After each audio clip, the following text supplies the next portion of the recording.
Here I am in my BookTrack Classroom account, and I'm going to quickly demonstrate how this works, this tool, by sharing with you how I can take this paragraph, which is the opening paragraph of Ray Bradbury's short story, The Long Rain, and how I can enhance the text with sound effects.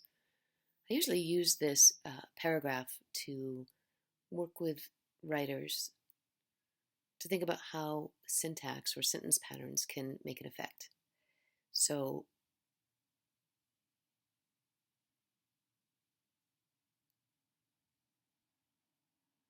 it's pretty clear that Bradbury starts with a short declarative statement, very short sentence. The rain continued.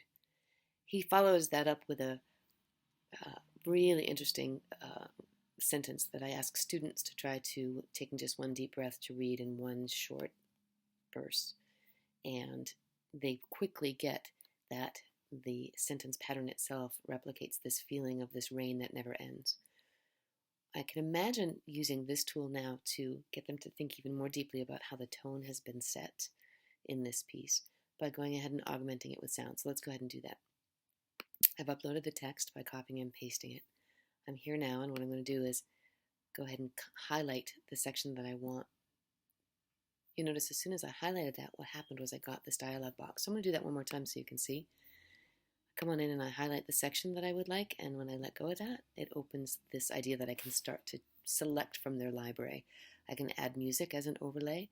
I can add a kind of ambient sound, if you will, or a specific sound effect. So I'm going to go ahead for a sound effect with this one, and I want to go see what they have in their library for rain. So I'm going to click on rain and see, and I can select by previewing first to hear the sound. Let's see if I can find, that one didn't quite work. That's chain.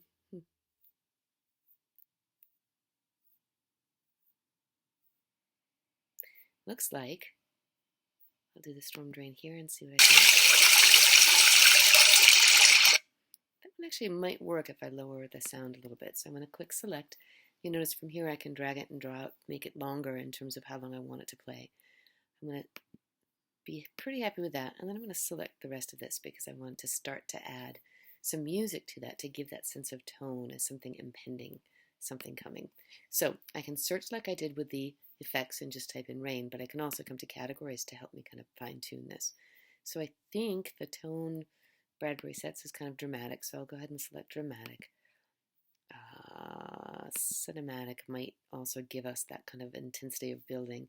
And for emotion, I think I'm going to go with, how about determined and focused, and let's see what we get. I'm going to skim on down. I think maybe I'm interested in, let's see the cinematic component.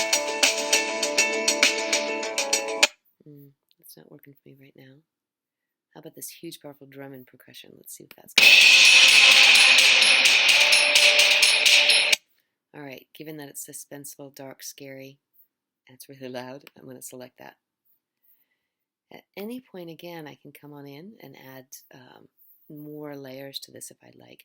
If I like this idea that these are like scissors, I'm wondering if I can, again, come in, look for an effect, which would be scissors cutting.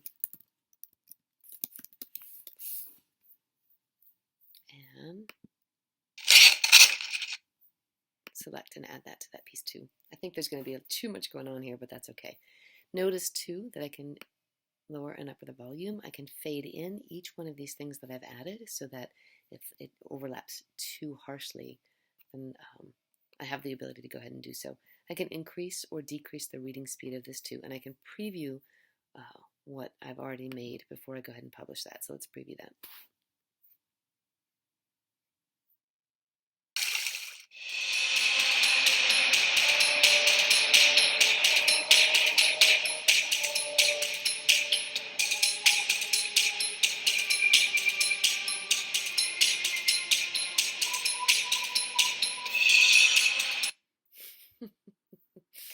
Maybe a little too cinematic, but you get the whole way that this works.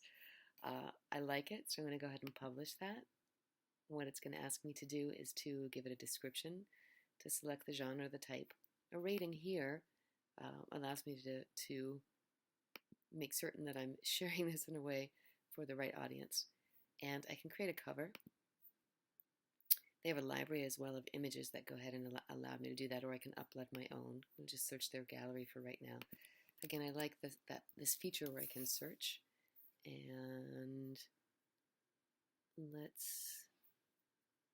pick the rainbow. I can click on it as well and add text to that. So we'll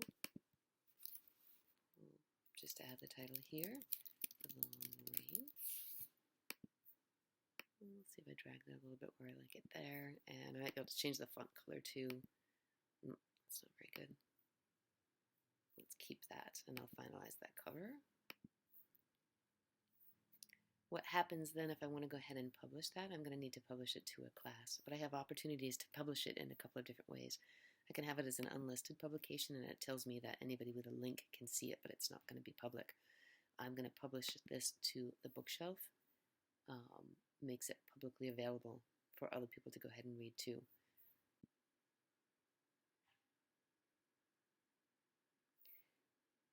What it's going to ask me is which library I would like to publish that to, and because it's a book track classroom, I've created a classroom, and I'm going to just select the classroom and publish it directly there so you can see where it ends up going.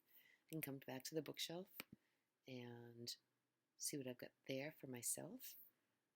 When I come to my work, I can take this and I can share this link, the URL up here, outside of the classroom as well. So if anybody would like to come here and listen to my augmented text, they can do so. Enjoyable to play with, really interesting for me as I was reading the text to think about the tone and how, instead of distracting, I could enhance the reader's experience.